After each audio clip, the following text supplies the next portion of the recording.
Welcome to the Comedy Reset Spotlight.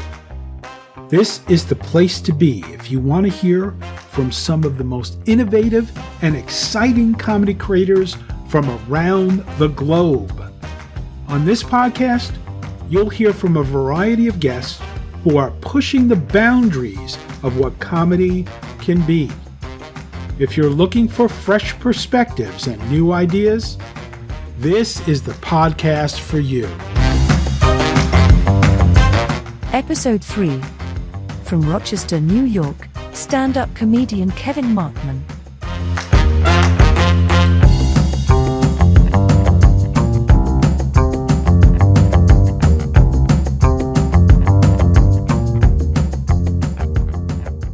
When did you first start doing stand-up comedy? I first started doing stand-up comedy about 8 years ago in 2014.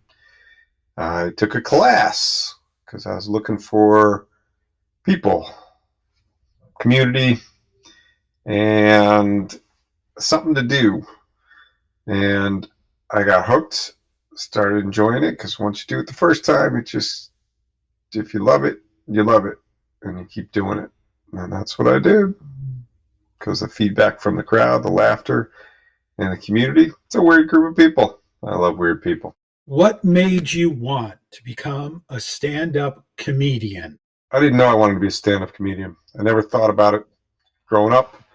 I didn't think about it till years and years later when I was lost in trying to find myself and what my new life might be after my family changed and divorced. And I look back and I go, wow, this is a part of my life and been all along. My first album, because I bought vinyl and I'm old enough, was a David Brenner album. Not rock and roll, but comedy. And then there are certain moments in my life, like Parents' Weekend, my freshman year of college, that I saw Richard Klein, and that I would stay up late listening to Dr. Demento. And I think what made me want to be a stand-up comedian was the community and the laughter and the lifestyle of enjoying life. Because you can enjoy life on stage, but if you can have the mindset to enjoy and think like a comedian, to find humor in everyday life and find humor in everyday relationships and find connection, because comedy is about relationship. It's about connecting to the audience and connecting to each other and laughing about things that we all have in common. And the things that we have in common, to me, are the things that made me want to be a stand-up comedian once I found out how to do it, and then sustained me to want to keep doing it also. Because there's nothing like that first time where you connect with the whole room, because it's that same feeling you get when you're like in a really good deep conversation with a person next to you that you haven't met before, and now you're vibing. Who are some of your influences? My influences? Well, of course, my number one influence was my family. I'm a therapist and primarily a family therapist, so everything I do and everything we do is always influenced by our family. And my family was a mix of dry humor and awkward pauses. And I think that plays out in my comedy today. But where that melded together was in my development of growing up. And I mentioned Dr. Demento. I got in trouble with my family, with my father, for listening to Dr. Demento on Sunday nights on the radio, and listening to Dr. Ruth Westheimer on Sunday nights on the radio too, because that's where I learned about comedy and that's where I learned about sex. And those are two of the most important things in life. And that influenced me. And then I didn't think I was cool, and I thought it was important to be cool. So the first, or one of the first memories of me achieving cool, which was being who I am and who we all are, was getting to go to the cool kids toga party and pre-party, and before that watching Eddie Murphy Raw in his cool red leather outfit, which is so cool now too. And so I realized what cool was speaking your truth and being who you are. I couldn't put the words to it at the time.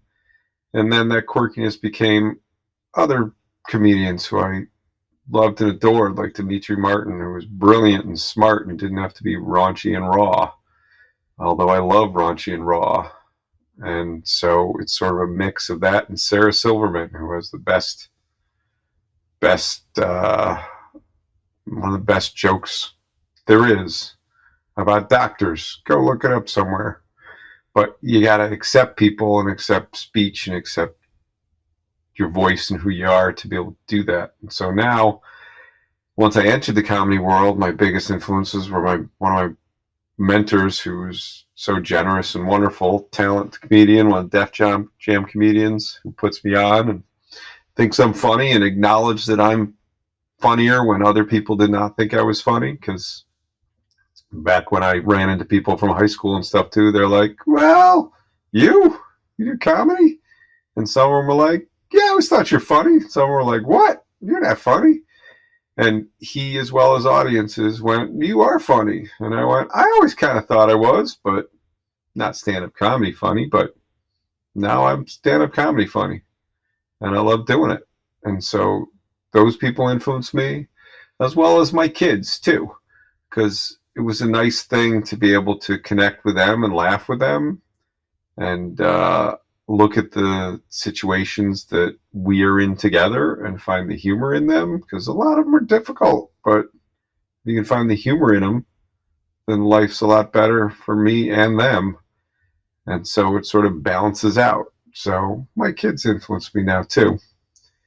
And so now I just ride out and look for influences everywhere. So I love being in a green room with talking comedy and with people who know what they're doing. And one of the first shows I got to do was talent put me on to open for Pryor. And yes, I'm old enough to open for Pryor, but that was Mason Pryor. He was funny as hell and sounds a lot like his dad. And to sit in the room and hear stories from talent and Hamburger Jones and comedians who are on the road and comedians who are working at home and developing a career living in Western New York and doing it for 30 years and learning how you can do it in all different ways, because there's so many opportunities to develop yourself forward and broader.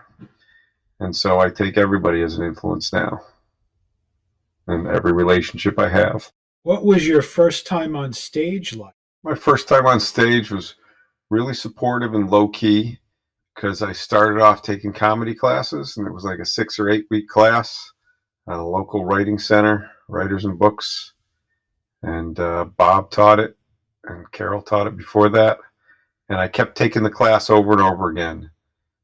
And we do a showcase at the end of the class of your 5-minute sets based on the feedback and what you learned in the class. And I did that class, I don't know, 6, 8, 10, 12 times before I ever went to an open mic or to a stage or to a show, because I just really enjoyed that and enjoyed the safe community of people who were all like-minded and trying to get together and enjoy each other and be funnier with each other and be more real with each other in their raw kind of ways. So my first time on stage was really supportive. I don't specifically remember in that, but I do remember I was horrible, but I thought I was funny and people laughed. And when I first went to my first open mic, I had probably gone to this class 2 or 3 years, at least 2 years before I went to an actual open mic with somebody from class, Kelsey Clare, and did my first set. And we did that together, and it was great. And the next time was horrible Because the first time, when people go on stage for the first time, everybody support them if they know. They're like, yeah, we want you to do well. We would love you to do well. And then I bombed and kept bombing and kept bombing because it took me a long time to get funny, because other people are naturally funny. I've worked really hard to be funny. I have some natural wit and I'm amusing, but hilarious. There are people who are naturally hilarious. And if you hone that, you get that good. But nobody does that the first time. And I didn't do it the first time either. So it was great and it was awful. What's your favorite joke? My favorite joke? I like clean jokes, but I like raunchy jokes. I like both. And so my favorite joke by an awesome comedian mentioned before, Sarah Silverman, and I'm going to butcher it, but it's something along the lines of, as raped by a doctor, which is kind of a hard thing to figure out for a Jewish woman, which I could never say, but she says more beautifully than I do. Absolutely. And as you can hear, I say it in an awkward way because I love awkward kind of stuff too. But the more comfortable I am with me, the more comfortable I am with my jokes. And so I love clean, cheesy dad jokes, and I love raunchy jokes. And so one of my clean ones that I love is, I'm a therapist, as I mentioned before now, and I've been a therapist for a long time. It was when I was younger. I wanted to be a doctor, but I never had enough patience. It's a cheesy dad joke, but it's fun. And it gets a laugh. Cute. And my more raunchier, still dad jokey kind of stuff too, because I like telling stories now too, and I'm working on that and putting the punchlines in the stories. But one of my favorite one-liners is, do you know how to lose an erection? Anybody? No? It's not that hard. And I laugh at that in my head or out loud whenever I say it. And I love the engagement of the audience in it, of leaning forward and going, what? Huh? Huh? And going from there. So I have other jokes that I like just as much. So having a favorite, it's hard to have a favorite, because the more you tell your jokes, or the more I tell my jokes, the more I hate them all. And I don't like any of mine. So a lot of times my favorite joke is the one I'm working on right now, the most recent one, and whatever the thing is that's new to me that I love and adore, because the old stuff feels old. But sometimes it comes back around and I like them again. And the ones I like more and continue are the ones I keep bringing back. And the favorite ones currently, or whatever I'm working on right now. What's the worst heckler experience you've ever had? The worst heckler experience I ever had? It's tough to say, because I appreciate hecklers very, very much, especially the kinds who are, in their own minds, think they're improving the show or joining the show or being a part because they feel connected, because they just do not get comedy and they do not get that it is a monologue and a conversation that is led by the comedian. So I love and appreciate hecklers very much, but probably the worst one I had was also one of the most fun ones, which was a small stage and off to the side at a bar, dive bar in the basement, where there was a dart machine next to the stage, and most people there was comedy going on, so they were sitting at the bar listening to jokes or talking amongst themselves in the back. But this one drunk girl was playing darts with her friend in the middle of the comedy show, and started talking during it, and she did not want to not do darts, as politely as the hosts were commenting to her. And so she turned that to the stage, and he was like, well, I can play darts. You're on stage. Why don't you strip? And we went back and forth with who should strip. And we decided that it should be me. So I started stripping. Didn't actually strip, but it was fun. It was funny. And it shut her down, at least for the moment, and didn't finish her dart game. So that was probably the worst and best heckler experience I've had, because I enjoyed it, but it helped me learn, and heckler stuff helps me learn. And I love learning because everyone's a little bit different and every experience is a little bit different. And so if I can take something from it, then I don't encourage hecklers, but if they come about, it's an opportunity for me to get better and for them to enjoy with us, unless they're just an asshole. Because one of my other ones was I did have a guy come up and try to chest bump me and fight me on stage because I was trying to shut down the room with saying too many sexist, racist, and misogynistic stuff and trying to make a point. And he thought I was just doing the opposite. So he decided to take it on himself, and I really appreciate the people hosting and the people in my community that had my back so that I didn't get beat up that night and was safe. And they got what I was doing, because when you get comedy, you get it. And when you don't, you can be a heckler and you can be dangerous. But I learned from it too, so that's a good thing. What's the best gig you've ever had? The best gig I ever had? I like to think of it as my next one, because I always want to improve and get better and hoping it goes well, but you never know how they're going to go. So lots of gigs in different ways. The best gig I ever had that I produced was the last one I did for Fringe Fest at the prominent theater, Jiva Theater in Rochester, New York, with Stand Up for Drag, where everybody freaking killed and was so funny. And it's a community of people of all races, all ages, all genders, all together in a supportive environment at a beautiful theater with class and raunch in the same place. And I love doing that. So that was one of the best gigs I've ever had. The other ones are, I seem to do, and I'm trying to expand and be funny universally no matter where I am, but I do best in old white crowds and black crowds. And because the support of some of my mentors and supports and the people who put me on, like Joelle James and Yolanda Smiles and Talent, are at black crowd where I'm the white guy who connects, because it's a safe place and I can be a safe person and I feel comfortable.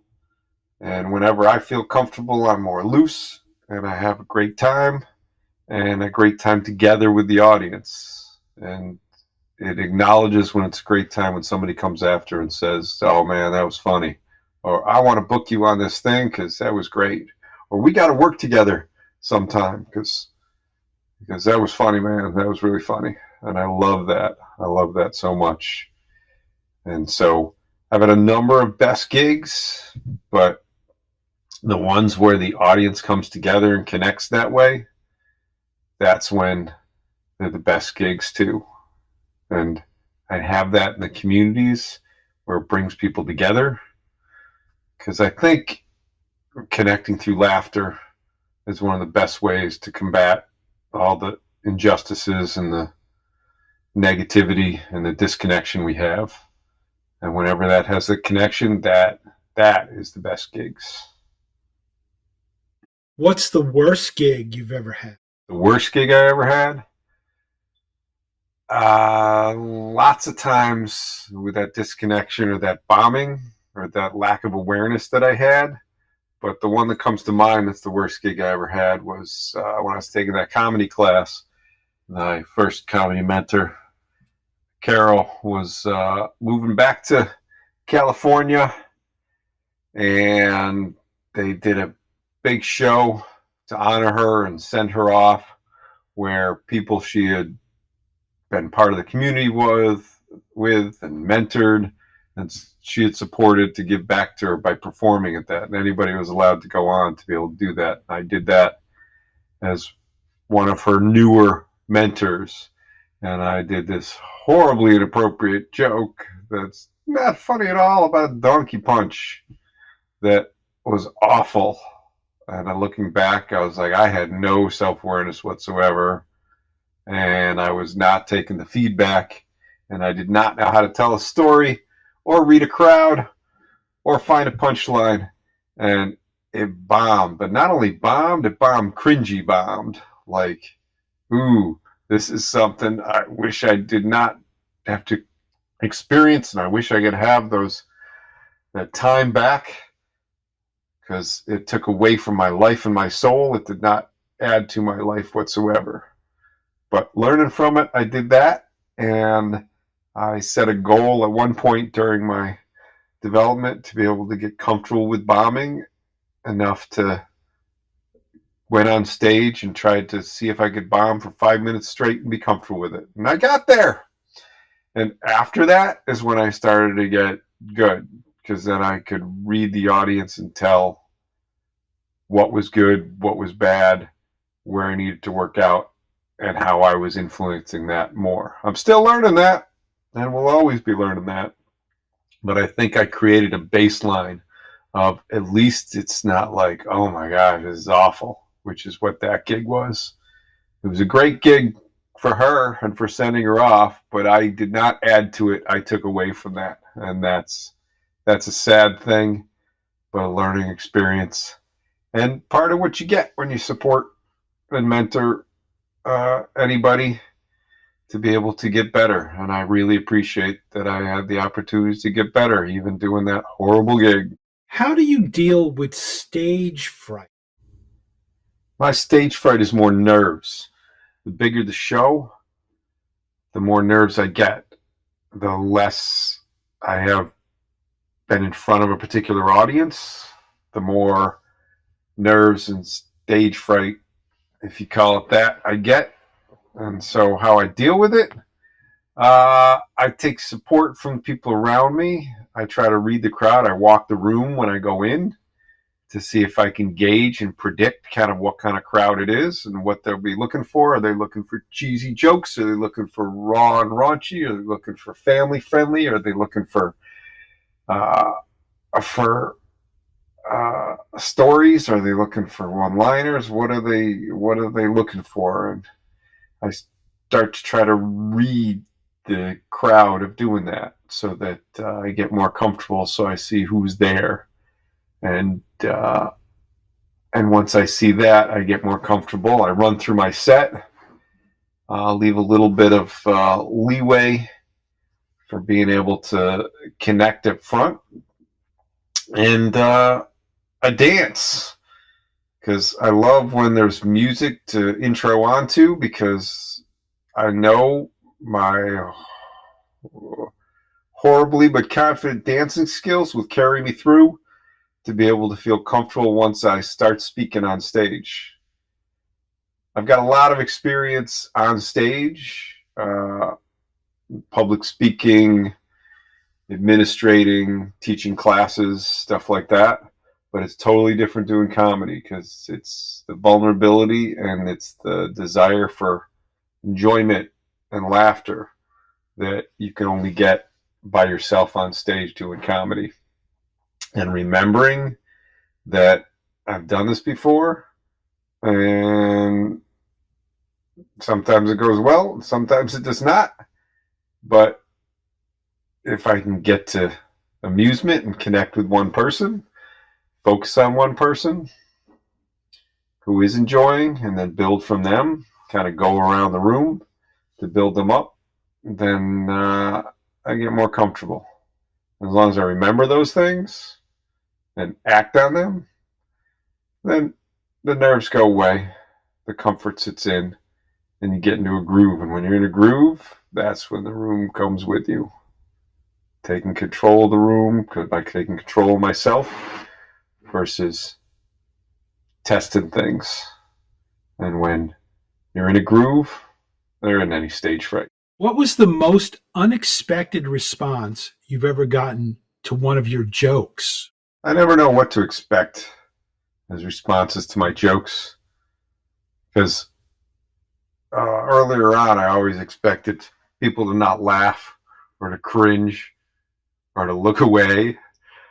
But now I expect that. But I also expect laughter and enjoyment too. So probably the most unexpected response I ever got to one of my jokes was, and this happened a couple times, was hearing them come out of another comedian's mouth. Now, they didn't necessarily know it, but they thought they'd come up with it. And it was my joke. And I was like, what the hell? That was my joke. But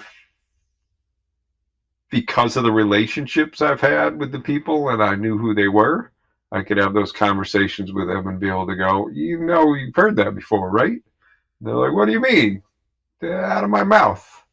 And they're like, oh, that's why it sounded. And that to me is a huge compliment. And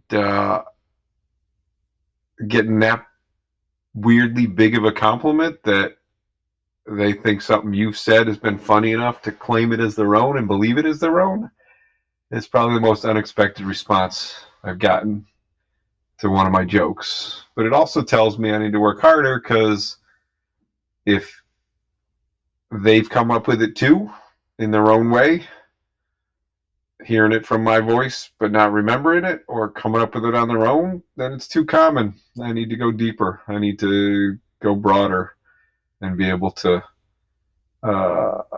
be unique enough that nobody can respond to my jokes by having the same ones. So it's grist for the mill. It's work to be able to do it, and it is unexpected, but it's happened a couple times, and I felt honored on it. And also I came up with things that I went, oh, I heard this somewhere else too. When I see it, I get rid of it, because you do not take jokes from other people. And if you're not really taking them from other people, you don't use them again, because they're too common. And I appreciate where they go with that. The other unexpected responses is killing, because I expect to be amusing, but I don't expect to kill. So every once in a while I'll get on a roll and I'll be killing. And during a set, and I love that, and that is unexpected, but I'm hoping to get more confident and be able to expect that more often as I continue to progress. How do you prepare for a show? Best preparation for a show that I do is all the work in between. It's the writing, it's the going on stage, it's the open mics, it's the doing smaller shows to prepare for bigger shows, to be able to develop longer and longer bits, to be able to condense my too wordy jokes into shorter and shorter jokes that have better punch and better engagement. I prepare by going through my set. I prepare by checking my mood, because I've really noticed that for some reason I do better when I'm in the best mood or the worst mood. It's that middle ground where I don't have energy or excitement that is harder. So I try to tap into, why am I doing this? And I do it for me, and I do it for being a part of. And so if I tap into that, then I remember why I'm enjoying it, and then I'm much more prepared for my set. I'm much more prepared for a show. And when I do riffing, my wit comes across more, and I connect with what's going on with the actual audience instead of just going rote through what my jokes are. Because if I go rote through what I wrote, it sounds stiff and it's not fun.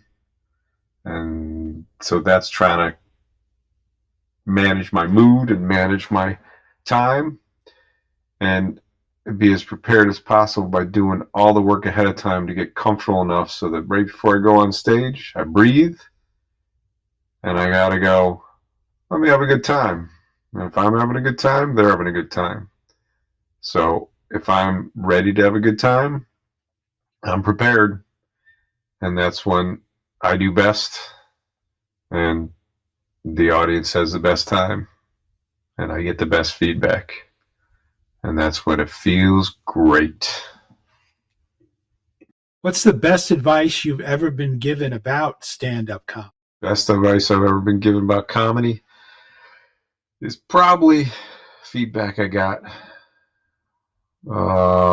from people when I started about teaching, because there's a part when you start where people don't allow you into the community because they don't know whether you're going to leave or not, because there's a lot of people who start off like I do and like other people do, or they want to try it out, or they did it for their friends, or they did it because they're in a bad place in their life, like getting divorced or a breakup or losing a job, and they got time to be able to do it. And those people get happier or get something else more important, like a relationship or a job in their life again, and give up. But the people who approached me and were willing to give me advice at that time about the structure of comedy and the structure of jokes allowed me to persevere, which brings me to the best advice overall I probably got was feedback from my mentor, from Talent, about persevering. Because one of the compliments he gave me at one point was, you just keep going. And there are times in my set and in my work towards comedy that I don't feel like keeping going. But if I stick and commit with the audience, because the audience is committed to me, especially if they're paying to come to a show, that they want me to be funny, and if I keep going, I can come back around to being funny again. And even if I'm bombing somewhere in the middle, if I get something out by the end, then it's because I've been who I am and I'm not an a-hole, and they see that and they connect with me, then I've persevered through. And people enjoy that and respect that and want commitment and want perseverance and want to end on a good note, to end on a laugh. And if you end on a laugh, whether it's in comedy or in life, you're doing pretty damn well. What's the worst advice you've ever been given about stand-up comedy? Worst advice I've ever been given about stand-up comedy is generally probably from comedians who have little self-awareness. Because when I didn't have self-awareness at the beginning and I thought I was funny, it was the comedians who said I was funny when I wasn't funny and said, keep going, and that joke's funny, or that bit's funny, or you can work on that one. When, yeah, you can always work on something and you can always make any topic funny, but give me feedback that stuff that sucked didn't suck and keep going with it, that was the worst advice I've ever had. And I see a lot of comedians, and I'm at a certain level of self-awareness too, where you don't have a clue that nobody's laughing. You're not connecting with an audience. You don't know that what you're saying is bombing, and you get off stage and be like, that was great. I had a great set. And then the worst advice is when people go, yep, great set. Do that again. Work on that. Because I record everything, and if anybody ever wants to look through my archives and all that, I've saved it all in private on my YouTube, and can see how awful you are, because I'm not like anybody else from the beginning till the end. And the worst advice I can get is just keep going when you're not going to work on being more self-aware, because they say, and I don't know if this is right or not, that it takes about 10 years to get your comedic voice. But your comedic voice is your voice of who you are, no matter where you are in your life. And that takes levels of self-awareness. And hopefully in the future, I'll be more self-aware than I am now. But hopefully I'm a lot more self-aware than I was when I started, enough to be able to go, okay, I get this. This is me, and this is funny. What would you say is the biggest misconception about stand-up comedy? I think the biggest misconception about stand-up comedy is that it's a thing that is not an art, but a practice, because there's so many elements to it that are art. There's creativity, there's writing, there's performing, there's being vulnerable, there's being raw, there's being clean, there's being who you are, there's being a persona. And I think the biggest misconception is that it's a linear thing where you learn a structure and then you can do the structure. It's the Albert Einstein thing. And once you know the rules, you can break the rules. And that's when you can get really good. But that's also when you know the rules to life, you can break the rules. And that's when you get really human. And I think the misconception about stand-up comedy is that you stop working and you just know what you're doing in that because you learned the rules. Because what blows me away every time is some of the best performers, actors,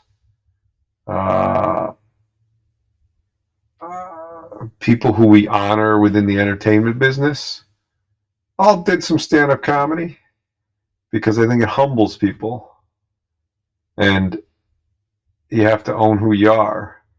And stand-up comedians many times talk about how they're self-deprecating and down on themselves, and coming through that when you knew you used to be a mess and awful and are better is a hero story. And that's the best comedy, and those are the people who become incredible dramatic actors, because you have to become emotionally regulated and be able to figure out your emotions on stage. You're not just telling jokes. You're not just following rules of three and lists and saying things on stage. You're becoming more human, and you're becoming more who you are, and more who you are connects with everybody, which is why I keep seeing the entertainment industry filled with comedians who have as much, if not more, talent than anybody else, but don't win the awards for it because they have the stigma of stand-up comedy is just telling jokes and following rules. And it's not. It's becoming everything about who you are and connecting with everybody around you and being able to relate in a way that's engaging, safe, vulnerable, and hilarious. What do you believe is the key to success in stand-up comedy? The key to success in stand-up comedy is not trying to be successful. It's about being who you are at whatever level you're at. It's setting short-term goals of, all right, I'm going to go to this. I would go to a dive bar, and my goal was not to connect with other people or to talk to other people or to have drinks. My goal was to get out of there and write one joke that I liked. That's success. My goal was to be able to be on stage for 5 minutes successfully. Short-term goals. My goal is to make somebody laugh. My goal is to do a show. So each of those success is based on your goals, and they're short-term.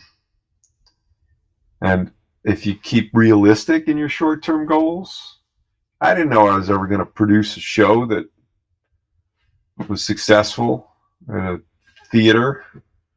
I didn't know I was ever going to open for awesome people that people have heard of, or icons in the history of comedy.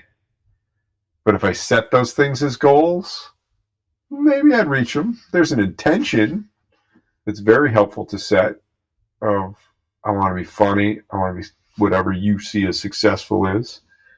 But I want to plateau at certain levels and be successful at those levels. I produce 3 shows a month now, giving opportunities to other comedians and giving opportunities for me to perform for some of the same people and a lot of the different people. And right now, that's success. At some point, I want to travel if it fits with the rest of the things in my life, and that's success. Travel for comedy, which I've traveled and done comedy, but I want to get paid to travel and do comedy. If I get paid to do comedy, that's a success too. But success can be that one person who gets on the first time and is like, I went up and sang this silly song that I wanted to sing, or did this cool trick that I haven't shown anybody before, or said this awful joke that I think is hilarious, and then get off the stage. And if you do that, that can be success in comedy too. It depends on where you gauge yourself. And if you gauge yourself too high, then you feel like a failure. If you gauge yourself on what's realistic in your short term, you're always success. And I felt like I failed, but I haven't failed, I've just bombed. The decision to continue or the decision to not continue is success also. And how to fit into your life. Because it's more important to be successful in life than it is in stand-up comedy. And if stand-up comedy is your life, then it's great to be successful in it. But a balanced life with stand-up comedy is, for me, the most success. What do you think is the biggest obstacle that stand-up comedians face? The biggest obstacle stand-up comedians face? I think it's the same biggest obstacle we all face. It's living and functioning in this world of cancel culture, this world of racism, of sexism, of oppression and putting people down. Stand-up comedy is just a microcosm for the rest of it and a release. And I think being able to navigate our way within it, whether it's with mental health issues, because stand-up comedy is one of the only places where you can, the threshold for entry is just show up and get on stage at an open mic. And once you show up, you're there. You're in. So it's accepting, no matter who you are and what you've been oppressed and what mental health issues you have. But it's not the solution to systemic racism. It's not the solution to our own mental health issues. But it is a part.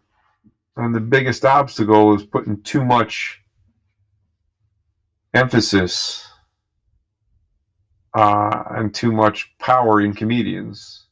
Because comedians are a spokesperson for what the rest of life is, and a microcosm for the rest of the way the world works and how we're split. And opportunities to be able to get together. Because no matter what your beliefs are, or no matter what your race is, or your gender is, or your age is, if you laugh together with people, then you connect.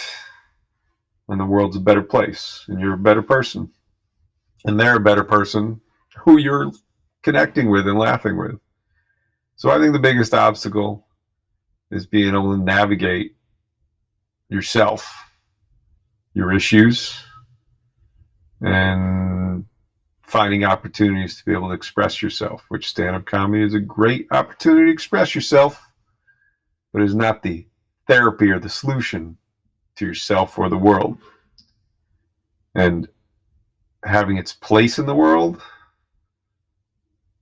and being humble enough to be able to accept that that place is not the solution, but a part of the creativity that's the solution, I think is the biggest obstacle. What do you think sets stand-up comedy apart from other forms of comedy? In stand-up comedy, you are alone. You are by yourself, and you are vulnerable. You're putting yourself out there, whether you're telling cheesy jokes or one-liners, or whether you're telling the most vulnerable, difficult parts of your life and trying to be funny about it, you are alone. Because in other forms of comedy, film, improv, you have buffers and you have people to be able to support you. And so it is vital to walk through in comedy the same way you do in life with everybody who helped you before that. I went and saw Maya Angelou at one point, which was freaking beautiful. And she was on stage in front of, 500,000 people, and talked about how she was mute as a kid, and everybody who supported her was on stage right now with her.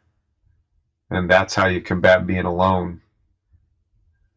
Because being alone and feeling vulnerable is the hardest part of stand-up comedy.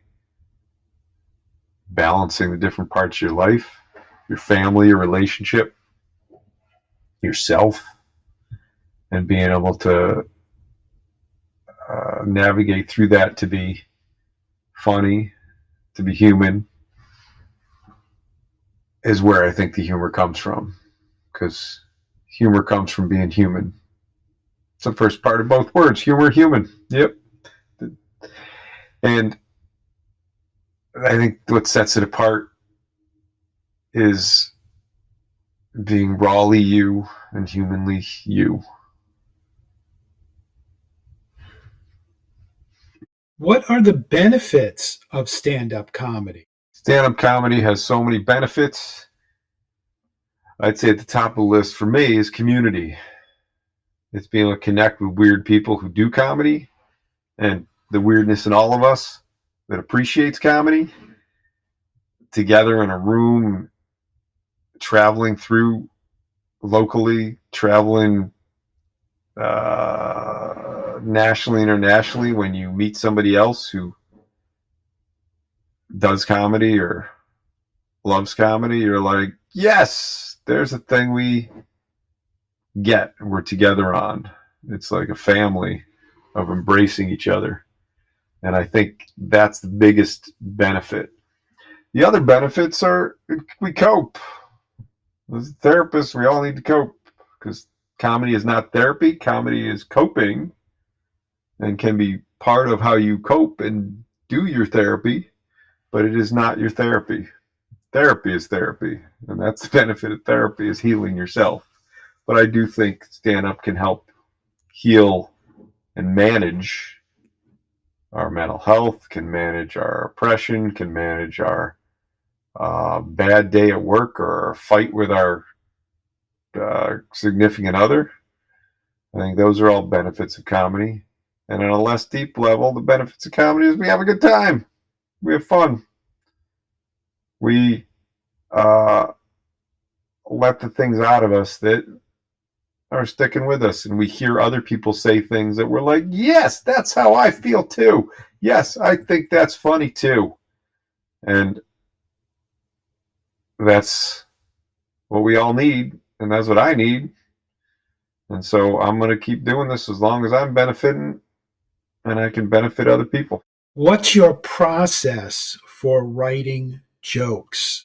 I try to learn all the different ways, the proper ways you're supposed to do comedy, from the books, the Comedy Bible, and the other books, and the structures and the rules. And then I use some of those techniques that work really well, listing, free writing. But the best way that I write jokes is having conversations with the people I care about, my friends, my family, my significant other, and laughing. And then I figure out how to say that in a way that, if I can figure out how the audience can feel like my significant other or feel like my friend, and repeat that in the genuine way that it happened in the first place, that's the best way to write the jokes. And then I write them all down, type them all out. And I'm wordy, way too wordy, as you may or may not have noticed from this podcast. And so then I need to cut out the words that don't connect, and cut out the words that don't build the story or cut out the words that aren't funny, and then leave what's left in there, and then practice on stage in front of a mirror, but especially in front of an audience, to see if it works better that way. So my hardest thing is being able to keep a joke exactly the same way, because if it gets a laugh, I know it's worth it, but I want it to get a better laugh.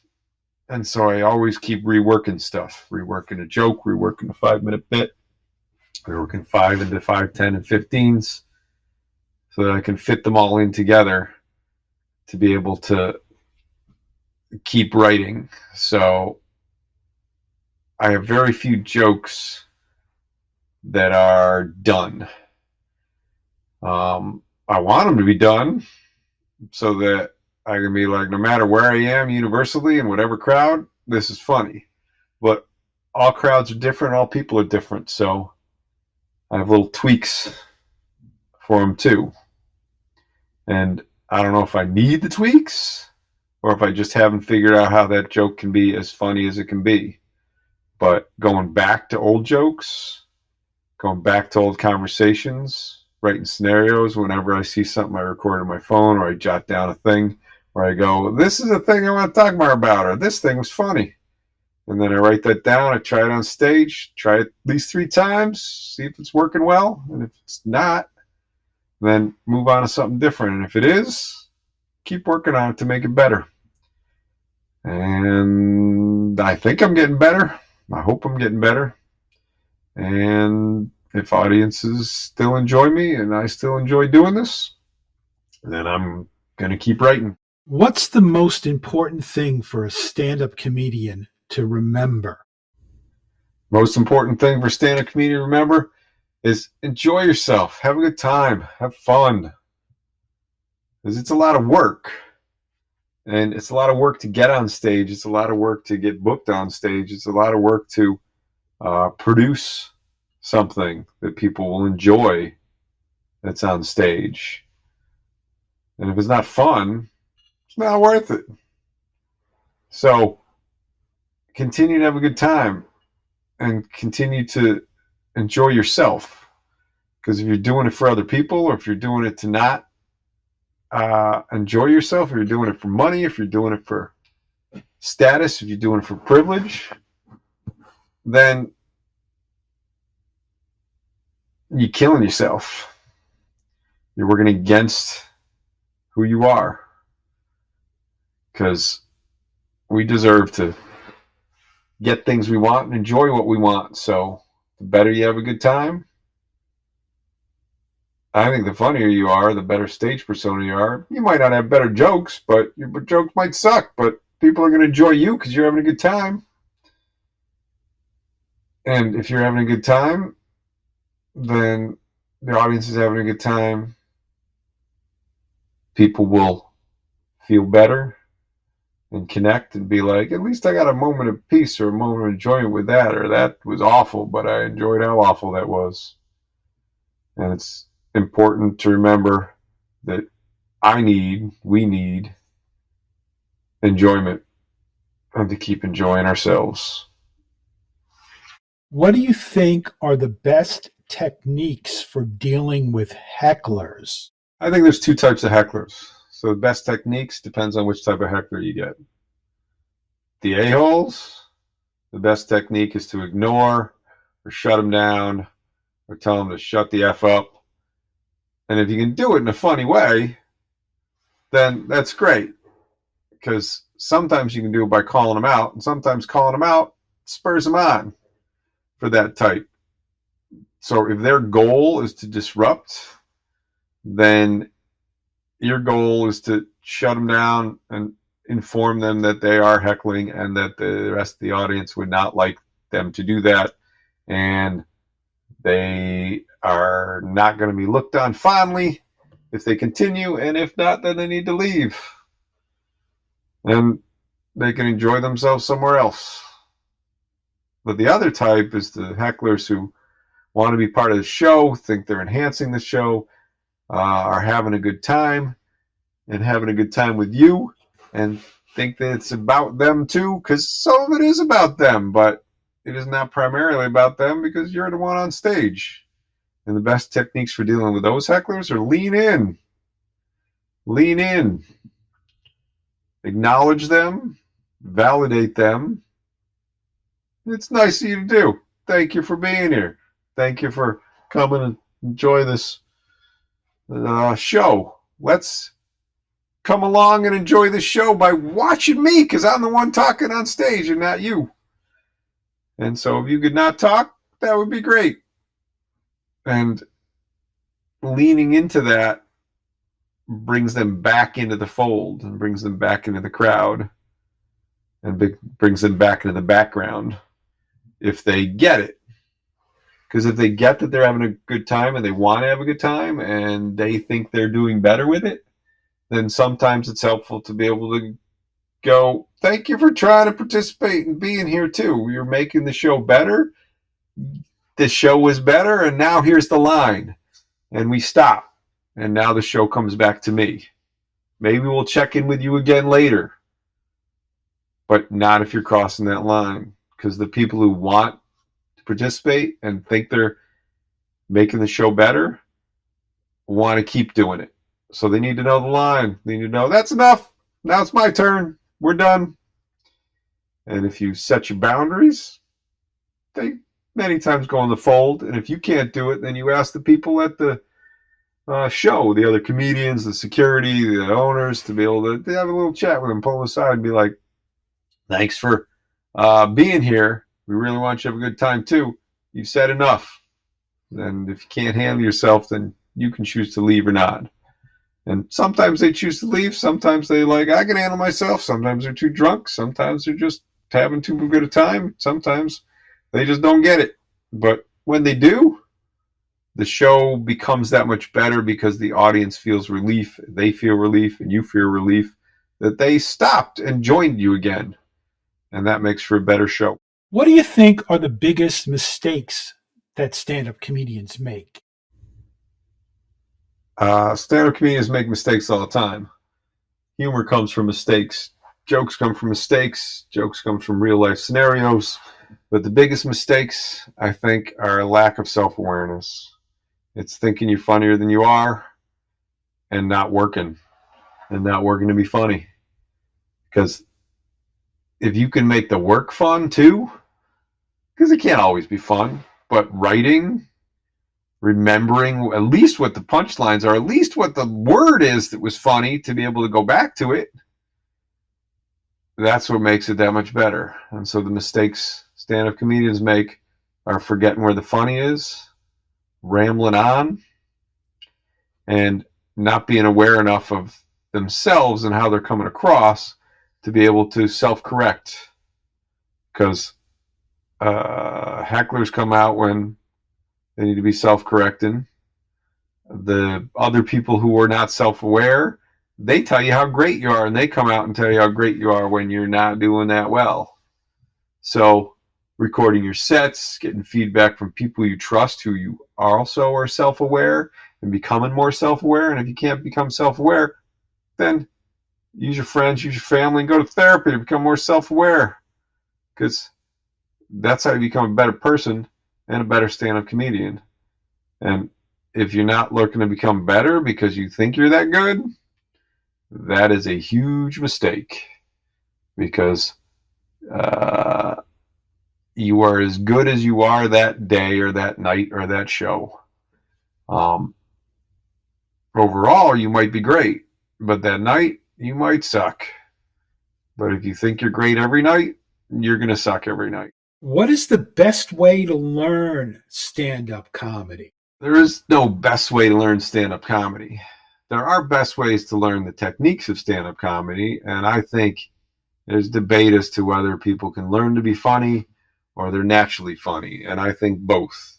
Because you can learn the techniques of comedy, you can learn the structure of a joke, you can learn what a punchline is, what a setup is, and you can learn how to write jokes. And you can learn that from classes. I learned it from classes, so I'm biased in that way. But you also learn by doing. You learn by riffing. You learn by going on stage. The more you go on, the better you get, because you're never going to get better by not going on stage. If you're talking in front of a mirror or just telling your friends your jokes, you're not going to get better, because you don't know where the punchlines are until you reach a certain point, unless you go in front of an audience and they're like, I didn't know they were going to laugh at that part. That's the funny part. So learning is by doing it and going on stage. There are awesome comedians like Sinbad, who just has jokes that comes from riffs that can repeat because you know where the riff went, or you just go somewhere else.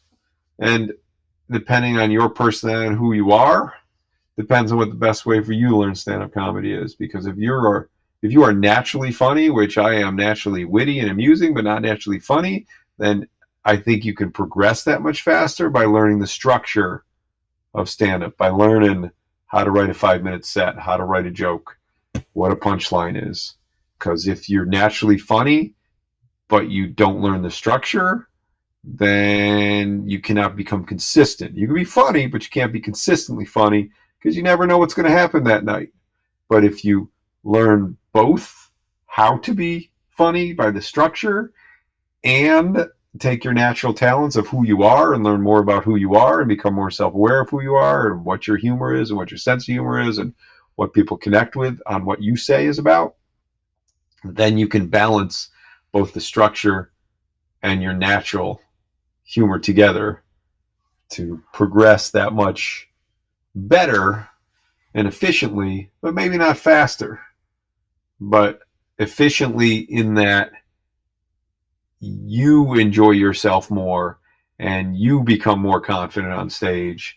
And the more confident you become without becoming cocky and crossing that line, the better you're going to be and the easier you're going to learn. But just do it. What do you think is the best way to improve as a stand-up comedian? Best way to improve? Feedback. Feedback from an audience. Feedback from the people you trust the most, who are the funniest people around you, your mentors, your fellow comedians, your loved ones who are like, I don't think you're funny. If you are funny to them and become funny to them, you have improved, because you've learned how to do it. You've learned how to become more who you are and lean into the funny parts of who you are, because everybody has some kind of funny parts. You just got to tap into them. And the best way to improve, and this is what I keep looking for, is good writing partners too. And writing partners aren't people to write the jokes for you. They're people to give you feedback on your jokes, to be able to go, this part's good, this part sucks, work on this part more. Here's something you can do with it. Why don't you go this direction? And I think those are the best ways to improve. But comedians are so fragile in their egos as a whole that they're afraid to meld together or to take something away from each other. So being able to have a attitude of abundance and not an attitude of sacrifice and an attitude of scarcity, having that attitude is the best way to improve, because if everybody around you gets better, then everybody is funnier. If you're working to be the only one who's funnier, then you're going to be lost in your dust, unless you are incredibly naturally talented and brilliant, which there are some of us, and I don't think I'm one of them, but there are some of us who are naturally talented and brilliant enough to do it on their own. But you still need the audience, even if you're on your own. And the audience giving you feedback on what's funny and not funny is your best gauge. And if you don't trust anybody else, trust the audience. What has stand-up comedy taught you about yourself? Comedy's taught me more about the parts of myself that I didn't know as well, didn't have confidence in, or was afraid of. And what I mean by that is that different levels of vulnerability allow me to be able to look at me and be like, oh, these are some of the worst parts of my life. But with an attitude of comedy, I can find the humor and the lightness in them that is so much harder to find without comedy. It's systemically realizing that I am on the spectrum of people with health issues, mental health issues, with structural racism and sexism and misogyny, and I have all those things poured into me, and I have to decide how to filter those and filter them through me and finding a way to communicate them, because comedy is about writing and communication. And if I can find a way to communicate about them that is genuinely me and who I am, I learn that there are dark parts of myself and there are light parts of myself, and there are parts that connect, and I can't make friends with everybody, and I can make enemies, and I can make friends, and I have to learn the boundaries of those and be able to communicate about those in a way that is genuinely me. And the more I do it, the more I try to wrestle with the parts of myself that feel like they need to come out of me and need to be expressed. And when they do, I can express them in a dark way, but find light in them at the end of that tunnel. And that's what I'm looking for, is that light at the end of the tunnel to deal with the end. And by the end, I mean death, loss, pain, and joy that comes across with all of that. And that's the emotional, existential struggles that I have, and I think we all have. And comedy's taught me how to look at those in a light way. Because in the non-light way, it's like, yeah, whatever. I know these are all parts, and some of them I don't know. But if I shake hands with them and embrace them, then I can feel better, feel healthier, and laugh. What motivates you to keep performing stand-up comedy? What motivates me to keep performing is feeling good. It's when I go on stage getting that feeling that's like chasing the dragon, of that initial dopamine fix of like, yes, this feels good. And when I can do that with people in a healthy, balanced way, then I can keep my pace in check and my stress in check and enjoy the way I look at the world. Because I notice when I don't write as much or I don't perform as much, then I start to see the world as more imbalanced and more cynical and darker, especially as I get older, and especially as I become more aware of the issues we all deal with, and each of the things that hit us every day on the news and in our streets and in our daily lives and in our families. And so what motivates me is to keep having good experiences that I have control over, and I decide and I write. And when I do that, it feels so much better. What advice would you give to someone who's thinking about doing stand-up comedy? Try it. If you're thinking about it, it means you want to do it. So give it a shot. If you are confident enough to go on stage, then you're confident enough to do other things in your life too. So don't put all your expectations in it. Like, don't expect to do well. Don't expect to do horrible. Don't expect that this is going to be a career or this is going to be something you're going to do for the rest of your life. Just give it a shot and see what you like and don't like about it. And see what kind of reaction you get, because there are certain people like me who do it and they're like, yeah, I'm hooked. This is a thing I want to be part of my life. And certain people who do not and just need to try it out and get it out of their system. But if you want to keep doing it and you are hooked, then write. Whether your writing is writing on stage or whether your writing is using the books and the Bibles and the stuff to be able to workbooks to figure out how to write your jokes, or whether your writing is just free writing and finding things funny and what that is, or repeating conversations you had and stories that you had and trying to make them funnier. But repeat the things that are funny and drop the things that are not funny. That's how you get better. But if you're just thinking about it, do it. Get on stage, perform, find an open mic, find a friend. But do not bring all of your people to your first open mic, because they are not going to want to come back. They might come back once or twice, but they drop off, and don't expect them to continue with you. There might be one or two who might join you on the journey or appreciate the struggle that you're having as you grow.